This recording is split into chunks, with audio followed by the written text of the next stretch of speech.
जय श्री कृष्ण। राधे राधे। ओ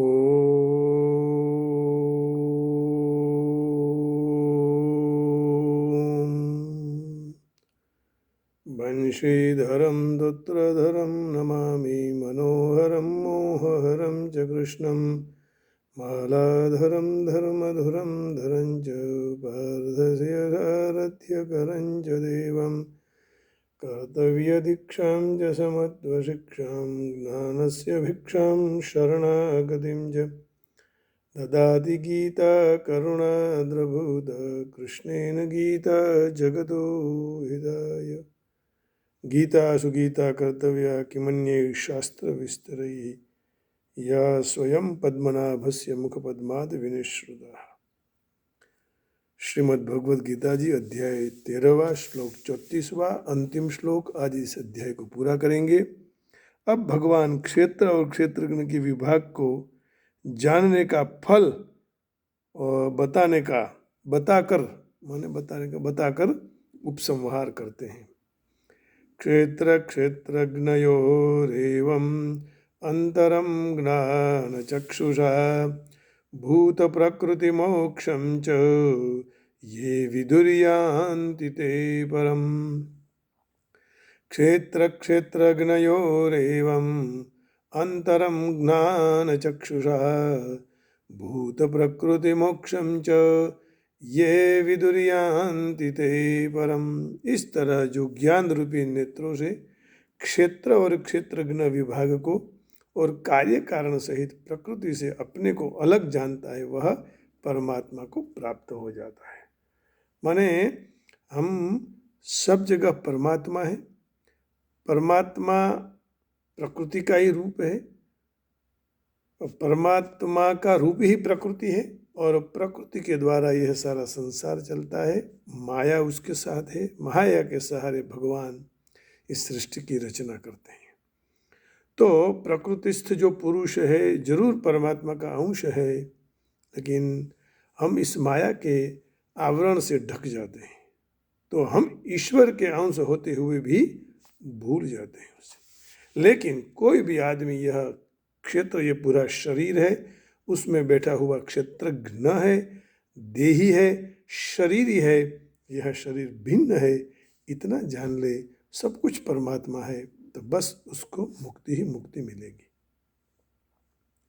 तो ज्ञान मार्ग के विवेक से आरंभ होता, ज्ञान मार्ग का आरंभ विवेक से होता है और वास्तविक विवेक बोध में ही समाप्त हो जाता है। वास्तविक विवेक होते ही प्रकृति के सर्वथा संबंध विच्छेद होकर स्वतः सिद्ध परमात्मा की प्राप्ति होती है। यह बात यहाँ दिखाई है।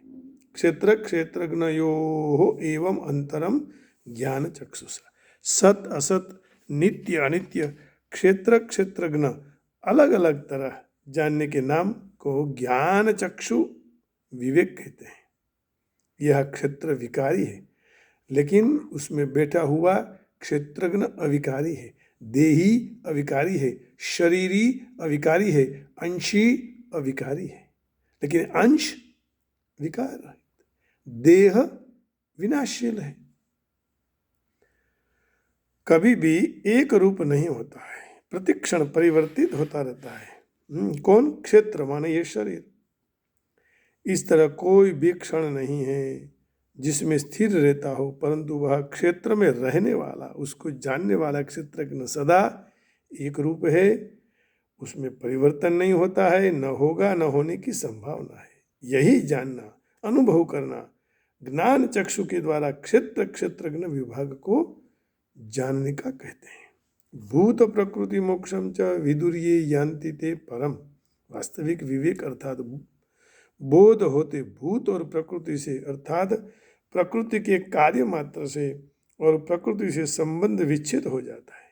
प्रकृति से ही सर्वथा संबंध विच्छेद होते ही, अर्थात प्रकृति से अपना अलगपन इसका ठीक से अनुभव होते साधक परमात्मा तत्व को प्राप्त हो जाता है। प्रकृति से हम भिन्न हैं, ऐसे भले प्रकृति के साथ हम जी रहे हैं, प्रकृति से जी रहे हैं, प्रकृति हमें जिला रही है, लेकिन वो हमसे अलग हैं, हम परमात्मा के अंश हैं, ये मानने का।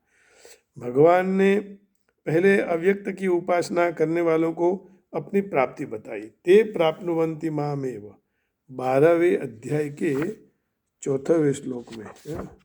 ते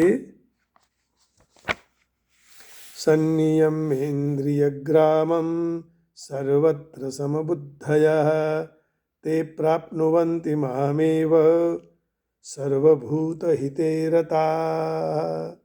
सन्नियम्येन्द्रियग्रामं सर्वत्र समबुद्धयः ते प्राप्नुवन्ति मामेव सर्वभूतहिते रताः।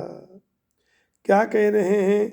संयम इंद्रिय ग्रामम, जो भी भक्त इंद्रियों के समुदाय को अच्छी तरह अपने आप में वश कर लेते हैं, मन बुद्धि से पर सर्वव्यापक, देख में न आवे ऐसा निर्विकारी, नित्य, अचल, अक्षर और निराकार की तत्परता से उपासना करते हैं। सारे प्राणियों के हित में प्रीति वाले और सब में समान भाव रखने वाले साधक मुझे प्राप्त हो जाते हैं।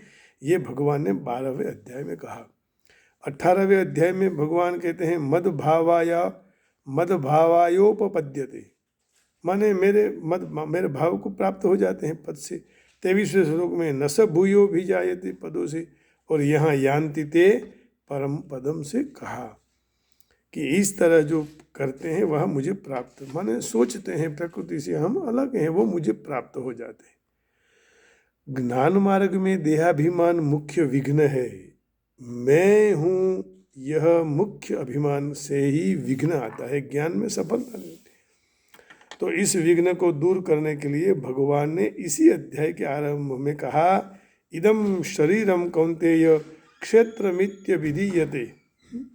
शुरू में ही कहा भगवान ने, इदम शरीरम कौन्तेय क्षेत्रम मित्य विधीयते एतद्यो वेत्ति तं प्राहुः क्षेत्रज्ञ इति तद्विदः। हे कुंती पुत्र अर्जुन, इस रूप के कारण दिखाई देते शरीर को क्षेत्र रूप से नाम से जाना जाता है, कहा जाता है।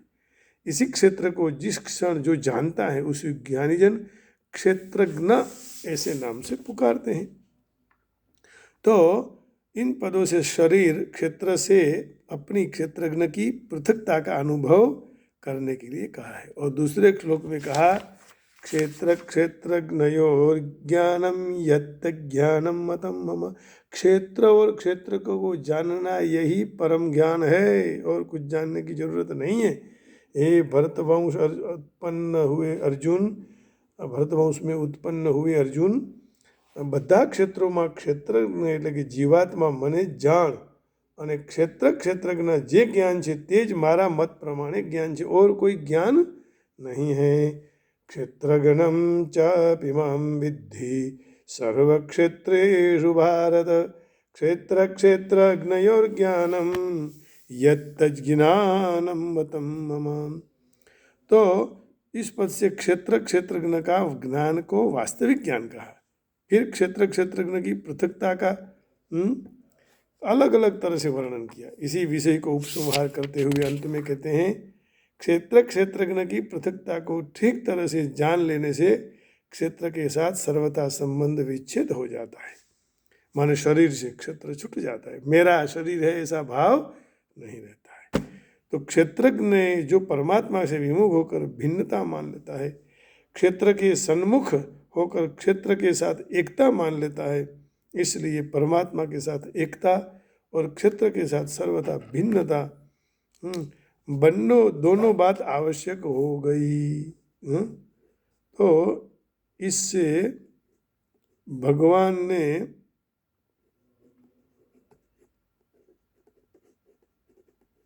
इसी अध्याय के दूसरे श्लोक में कहा, क्षेत्रज्ञम चापिमं विद्धि, इस पदों से क्षेत्रज्ञ की परमात्मा के साथ एकता बताई।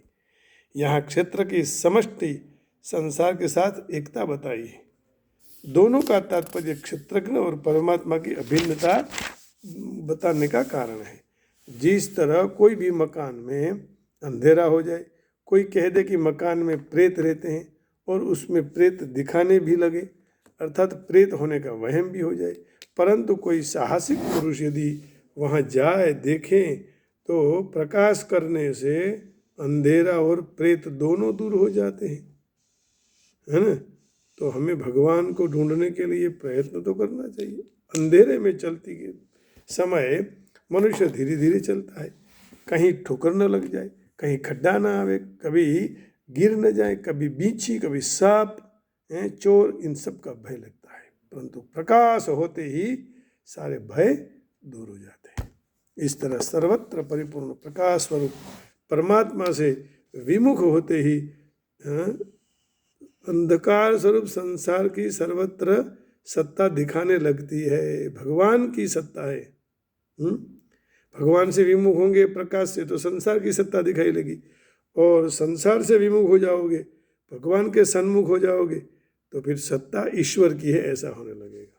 अब जात जात के भय हमें सताने लगते हैं। वास्तविक में बोध होते ही संसार की स्वतंत्र सत्ता है ही नहीं, न रहती, और सारे भय दूर हो जाते हैं। एक प्रकाश स्वरूप परमात्मा बाकी रह जाता है। तो अंधकार को दूर करने के लिए प्रकाश को लाना पड़ता है। तो परमात्मा को कहाँ से लाएंगे? लाना ही नहीं पड़ता है, वो तो है ही। वो तो सब स्थल, काल, वस्तु, व्यक्ति, परिस्थिति सब में है, और जैसे है वैसे परमात्मा परिपूर्ण है। इसलिए संसार से सर्वथा संबंध विच्छेद होते ही अनुभव अपने आप होने लगता है। तो क्षेत्र क्षेत्रज्ञ विभाग का ज्ञान विवेक कहलाता है। और विवेक कैसे बढ़ता है? विश्वासो गुरुवाक्येषु स्वस्मिन् दीनत्व भावना मनोदोषजयश्चैव कथायां निश्चला मति विवेको वर्धते महान। जब कोई गुरु में श्रद्धा हो, कोई संत में श्रद्धा हो, कोई अपने बुजुर्ग में श्रद्धा हो, भगवान में श्रद्धा हो, तब प्रकाश होने लगता है और फिर संबंध छूट जाता है, विवेक उत्पन्न हो जाता है।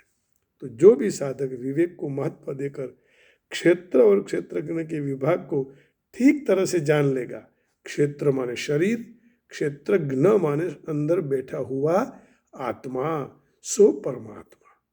माने ये शरीर और आत्मा इस दोनों दो अलग अलग हैं जी। इसलिए तो हम कहा करते हैं कि मैं, तो मैं मैंने क्या, शरीर थोड़ी बोलता है, अंदर बैठा हुआ चैतन्य बुलवा रहा है।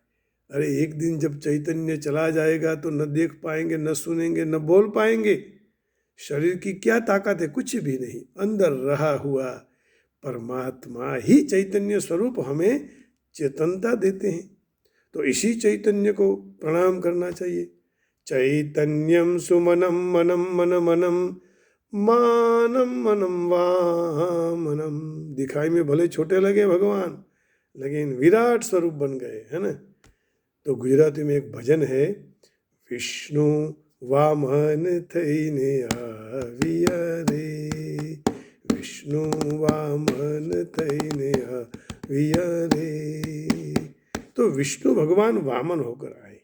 तो कहने का तात्पर्य प्रकृति और उसका कार्य शरीर के स्वयं से सर्वथा अलग अनुभव कर लें।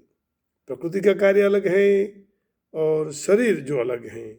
प्रकृति અને તેનું કાર્ય ને स्वयंથી सर्वथा अलग मानी दे तो उसको परमात्मा प्राप्त हो जाते हैं। मैं भगवान को, भगवान के चैतन्य को, भगवान का चैतन्य मैं प्रणाम कर रहा हूँ, क्योंकि मुझ में जो चैतन्य है वही तो परमात्मा का है। और परमात्मा ही हमें ऐसा अवसर देते हैं क्योंकि हम परमात्मा के हैं।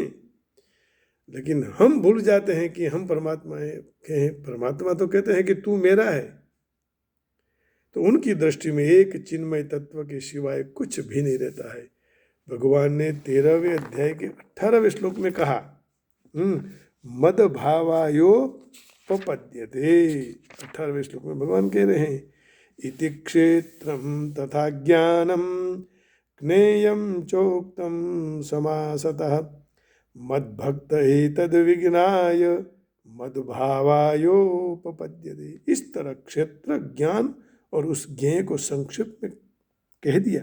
मेरा भक्त इसको तत्व से जानकर मेरे भाव को प्राप्त हो जाता है, मुझे मिल जाता है। मद्भावायोपपद्यते, इस पद से सगुण की प्राप्ति बताई। और ये विदुर यान्ति ते परम, इससे निर्गुण की प्राप्ति बताई।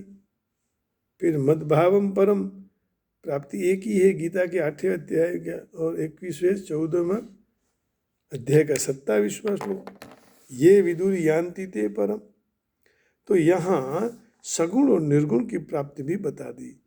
ये विदुर यान्ति ते परम, देखिए गीता जी के 8वें अध्याय का 21वां श्लोक देखते हैं। गीता जी के 8वें अध्याय में तो भगवान ही सब कुछ है, ये मानने में क्या दिक्कत आती है आदमी को, ये समझ में नहीं आता। इंसान अंत तक समझ नहीं पाता है, अंत तक स्वीकार नहीं करता है कि भगवान से ही सारा विश्व चल रहा है, भगवान ही सब कुछ चला रहे हैं। अब इतना मान कर जीवन में धीरे धीरे ऐसे आचरण में डाल देने का, ताकि अपना कल्याण हो जाता है। और कल्याण के लिए बस एक ही मार्ग है, अव्यक्तोक्षर इत्युक्तः तमाहुः परमाहं गतिं यं प्राप्य न निवर्तन्ते तद्धाम परमं मम। उसी को ही अव्यक्त और अक्षर ऐसे नाम से कहा गया है। अक्षर माने न क्षरति, अक्षरः कभी जो नष्ट नहीं होता है, अव्यक्त माने कभी व्यक्त नहीं है। तो भगवान सब जगह है, लेकिन हम हमें दिखाई नहीं देते हैं। इसलिए तो अर्जुन के सामने भगवान ने जब विश्व रूप का दर्शन कराया तो भगवान ने दिव्य दृष्टि दी। दिव्यम ददामि ते चक्षुः पश्य मे योगमहेश्वरम। लेकिन अर्जुन पर भगवान ने बहुत कृपा की। बस हम भी भगवान से बात कर रहे हैं, भगवान प्रकट करना है, क्योंकि वो अव्यक्त है। अब कैसे प्रकट होंगे? हरि व्यापक सर्वत्र समाना, प्रेम ते प्रगट होई में जाना। भगवान सब जगह है, लेकिन जब भगवान से हम प्यार करने लगेंगे तो भगवान खंभे में, वृक्ष में, जल में, स्थल में, आग में, सूर्य में, चंद्र में, सब जगह प्रकट होते हैं। देखते रहिएगा कि वहाँ कृष्ण ही है, वही राम है, वही शिव है। तो परम गति कहते हैं अक्षर और अव्यक्त के नाम से जो कहा जाता है, उसी को परम गति कहा जाती है। इसलिए जिसको प्राप्त कर जीव संसार में वीर वापिस नहीं आती है, वो मेरा परम धाम है, ऐसा बोलते हैं। तद्धाम परमम मम, गीता जी के 12वें अध्याय में अपने भगवान परम धाम के बात में कहा है। भगवान के नाम, भगवान के धाम, भगवान के गुण हैं। तो ये सब 4 चीजें हैं, इसको चतुष्टय कहा जाता है। इसके शरण में चले जाओ। भगवान के नाम, भगवान से भगवान का नाम बड़ा है। हाँ, तो राम से राम का नाम बड़ा, ऐसे भजन भी है हिंदी में कहीं। चलिए आगे जाते हैं।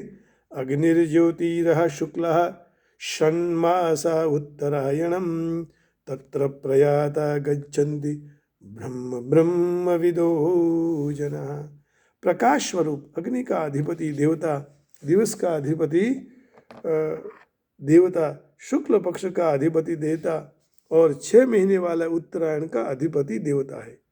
तो वही मार्ग को, मृत्यु को प्राप्त होते हुए ब्रह्मवेता पुरुष पहले ब्रह्मलोक को प्राप्त होकर ब्रह्मा के साथ ब्रह्म को प्राप्त हो जाता है। तो इसका ये बताया कि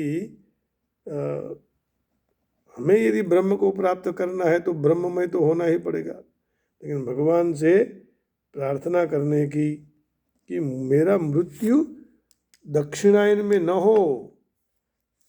कहाँ हो फिर?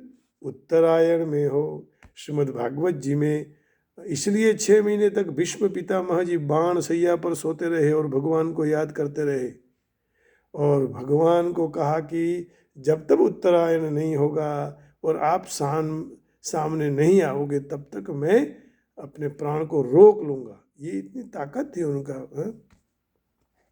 गीता श्रीमद् भागवत जी में कहा है कि स्वयं भीष्म पितामह अपने मुख से बोल रहे हैं, इति मतिरुपकल्पिता वितृष्णा भगवती सात्वत पुंगवे विभुम्नि स्वसुखमुपगते क्वचिद् विहर्तुं प्रकृतिमुपेयुषि यद्भव प्रवाह। अब देखिए 14वें अध्याय का 27वें श्लोक में भी भगवान यही बात कहना चाहते हैं। ब्रह्मणो हि प्रतिष्ठाहम् अमृतस्य व्ययस्य च शाश्वतस्य च धर्मस्य सुखस्य एकांतिकस्य च। क्योंकि ब्रह्म का और अविनाशी अमृत का और शाश्वत धर्म का एक एकांतिक सुख आश्रय मैं ही हूँ।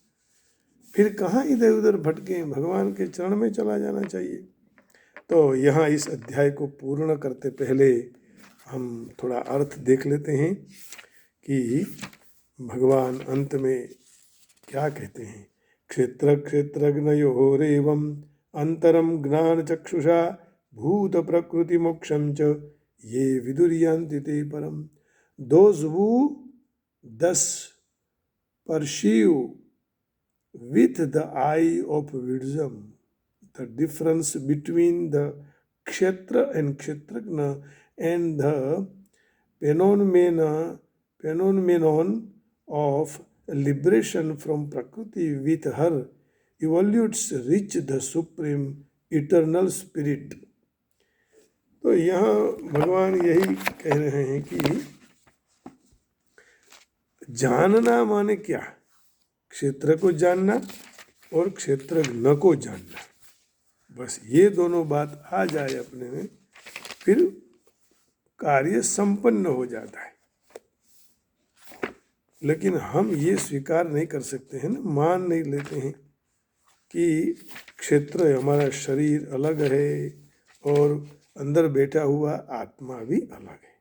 अब देखिए अंतिम, those who see with eyes of knowledge the difference between the body and the knower of the body and can also understand the process of the liberation from bonds in material nature attain to the supreme goal। हमारा गोल क्या है? भगवान को प्राप्त करने का।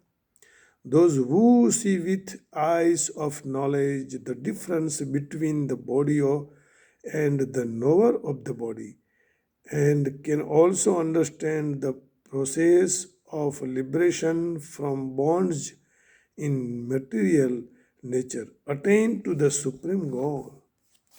तो ये यदि हमें प्राप्त करना है, सुप्रीम गोल तक जाना है, तो हमें ये स्वीकार करना पड़ेगा कि क्षेत्र और क्षेत्रज्ञ को जानकर हमने शरीर को मंगल हो, आत्मा का मंगल हो। मनुष्य शरीर और शरीर के स्वामी, इन दोनों के बीच में जो तफावत माने भिन्नता है, शरीर और शरीर का स्वामी। तो 13वें अध्याय का तात्पर्य यही है कि 8वें श्लोक से 12वें श्लोक तक मुक्ति की प्रक्रिया समझनी चाहिए और उसी से आदमी गति को प्राप्त कर सकता है। श्रद्धावान पुरुष प्रथम ईश्वर के बारे में श्रवण करना चाहिए, सत्संग करना चाहिए, धीरे धीरे धीरे धीरे प्रबुद्ध होना चाहिए। जो भी सद्गुरु के शरण में जाए, जड़ पदार्थ और आत्मा के बीच में इसका जो डिफरेंट है, जो तफावत है, जो भेद है, वह समझ ले और उसी के लिए आध्यात्मिक साक्षात्कार विकास के लिए प्रगति का फिर सोपान बन जाएगा। सद्गुरु और अनेक प्रकार के उपदेश के द्वारा अपने शिष्यों को देहात्म भाव से मुक्त होने का बोध देते हैं। बोले ये मैं हूँ वो छोड़ दो, भगवान है सब कुछ, शरीर मैं हूँ ये छोड़ दो। शरीर कल जल जाएगा, उसका नामो निशान भी नहीं रहेगा, लेकिन आत्मा वैसे ही रहेगी क्योंकि वो अविनाशी है, शरीर विनाशी है। अब उस शरीर के लिए हम फिर क्रोध करते हैं, विरोध करते हैं, अभिमान करते हैं। जैसे भगवत गीता में कृष्ण अर्जुन को भौतिक बाबतों से मुक्त होने का उपदेश देते हैं, मनुष्य भी को समझ लेना चाहिए, मनुष्य को भी, कि शरीर जड़ है। 24 तत्वों का विश्लेषण कर सकते हैं। शरीर स्थूल की अभिव्यक्ति है और मन तथा मनोवैज्ञानिक के असर सूक्ष्म की अभिव्यक्ति है। जीवन के लक्षण और तत्वों की परस्पर की आंतर क्रिया है, परंतु इसके ऊपर आत्मा और परमात्मा है। आत्मा और परमात्मा दोनों है अलग, लेकिन भौतिक जगत में आत्मा और 24 तत्वों का संयोग से वो कार्यशील बनता है। अलग इसलिए है कि वहाँ से वो अलग पड़ा है, भिन्न तो है ही नहीं। जो मनुष्य इस संपूर्ण जगत की रचना और आत्मा और भौतिक तत्वों के संयोग से हुई है ऐसा स्वीकार कर लेता है, तो वह परमात्मा की स्थिति भी देखता है, वही वैकुंठ लोक में जाने का अधिकारी है। इस बाबतों का चिंतन साक्षात्कार के लिए है। मनुष्य सद्गुरु की सहाय के द्वारा अध्याय की संपूर्ण समझ उसको प्राप्त करनी चाहिए। इस अध्याय में 13वें अध्याय में क्षेत्र और क्षेत्रज्ञ विभाग का वर्णन किया है। क्षेत्र अलग है, क्षेत्रज्ञ अलग है, ऐसा अनुभव होने से क्षेत्रज्ञ को परमात्मा के साथ योग हो जाता है जो नित्य है। इसलिए इस अध्याय का नाम क्षेत्र और क्षेत्रज्ञ विभाग योग रखा गया है। इस अध्याय में पद, अक्षर, उवाच ये 408 और पुष्पिका 13 पद का है। इनका योग करें तो सारे पदों का योग 426 होता है। श्री भगवान उवाच 7 श्लोकों के 1028 पुष्पिका 52 अक्षर हैं। अक्षरों का यदि योग किया जाए तो 1155 है और सब श्लोकों के 32 अक्षर हैं। श्री भगवान उवाच 13वें अध्याय में जो प्रयोग हुए हैं छंद, तो म विपुला, र विपुला और न विपुला पथ्यावक्त छंदों का यहाँ प्रयोग हुआ है। आज आपके सामने इतना ही सत्संग करके भगवान का संकीर्तन करते हुए वाणी को विराम देंगे। मेरो मन अनंत कहाँ सुख पावे, जैसे उड़ी जहाज को पंछी पुनी पुनी पे जहाज पे आवे। ये मन हमारा ऐसा है, संसार में उड़कर फिर अपने पास, फिर वहाँ, फिर दूर। तो इस मन को भगवान के चरण में रखिएगा। कमल नयन को चांडी महात्म और देव को ध्यावे। अब भगवान इतने सुंदर हैं, फिर दूसरे का क्यों ध्यान करना चाहिए? जिनकी आंखें कमल नयन जैसी है, कमल जैसी हैं, इसलिए कमल नयन कहा जाता है। परम गंग को छांडी पियासो दुर्मति कूप खनावे। गंगा को छोड़कर दुर्मति को, दुर्बुद्धि वाला कूप को खोदता है। तो सामने गंगा ही है, तो फिर भगवान सामने ही है, उसी का ही भजन करते रहो। जिन मधुकर अम्बुज रस चाख्यो, क्यों करिल फल कावे। जिन्होंने मध चख लिया, फिर उसको करेले का रस थोड़ी अच्छा लगेगा। सूरदास प्रभु काम धेनु, तजी छेरी कौन दुहावे।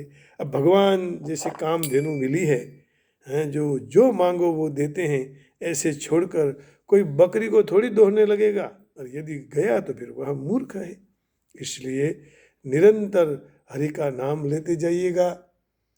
जय राधे, जय राधे, जय श्री कृष्ण बोलो जय राधे, जय राधे, जय राधे, जय श्री कृष्ण बोलो जय राधे, जय राधे, जय राधे, जय श्री कृष्ण बोलो जय राधे, जय श्री कृष्ण बोलो जय राधे, जय श्री कृष्ण बोलो जय राधे, जय श्री कृष्ण बोलो जय राधे। आप सबके हृदय में देते हुए परमात्मा को प्रणाम करके वाणी को विराम देता हूँ। जय श्री कृष्ण, राधे राधे, हरिओम। जय योगेश्वर, ओम नमः शिवाय, जय जिनेन्द्र, जय गणेश, जय गिरनारी, ओम नमः शिवाय, राधे राधे। बरसाने वाली की जय हो।